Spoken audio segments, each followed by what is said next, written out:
శ్రమలు ఉన్నాయని, కష్టాలు ఉన్నాయని, ఇబ్బందులు ఉన్నాయని ఎన్నో సార్లు మన జీవితంలో చింతపడుతూ ఉంటాం, బాధపడుతూ ఉంటాం. అపయము మనకు సంభవిస్తున్న సమయంలో కూడా దేవుడు ఉపాయాన్ని కలిగిస్తాడు.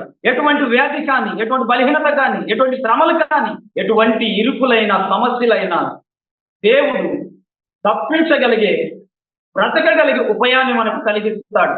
ఎప్పుడు అంటే తన ఎంత భయభక్తులు కలిగి తన మాటను జాగ్రత్తగా విన్నప్పుడు, ఆయన మాటకు లోబడినప్పుడు.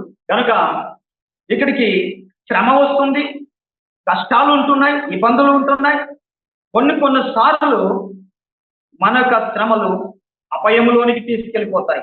అయినా కానీ ఆ అపయములో నుంచి, శ్రమల్లో నుంచి ఉపాయాన్ని కలిగిస్తాడు మన దేవుడు అని చెప్తున్నాడు. క్రీస్తు ద్వారా మన ఎన్ని శ్రమలైతే పొందుతున్నాము, ఎన్ని కష్టాలైతే పొందుతున్నాము, అనేక మంది దగ్గర మనము వెళ్ళినా మనకు ఆదరణ లేదు. అయితే ఈ శ్రమల్లో, కష్టాల్లో, ప్రాణాపాయములో ఉన్నప్పుడు దేవుడు మాత్రమే మనల్ని ఏం చేస్తూ ఉన్నాడంటే మన శ్రమలకు విస్తరింపచేసినట్టు ఆదరణ, క్రీస్తు ద్వారా ఆదరణ. ఎందుకంటే దేవుడు ఆదరణ కర్త కనుక.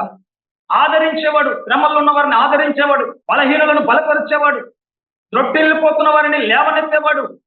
అందుకే క్రీస్తు ఒక ఆదరణ మనకు విస్తరించుచున్నది. ఏ శ్రమల్లో ఉన్నా, ఏ కష్టంలో ఉన్నా, ఏ ఇబ్బందుల్లో ఉన్నా, ఏ సమస్యలో ఉన్నా భయపడనక్కర్లేదు. మన దేవుడు ఆదరణకర్త కనుక మనలను ఏ రీతిలోనైనా ఆదరిస్తాడు. కనుక చాలాసార్లు మనం భయపడిపోతూ ఉంటాం. ఆదరణ లేక, నెమ్మది లేక, సంతోషం లేక, ఆనందం లేక. ఒకటి మనం గుర్తుపెట్టుకుందాం, మన శ్రమలు వచ్చాయనంటే క్రీస్తు ద్వారా మనకు ఆదరణ కలుగుతుంది అని గుర్తుపెట్టుకుందాం.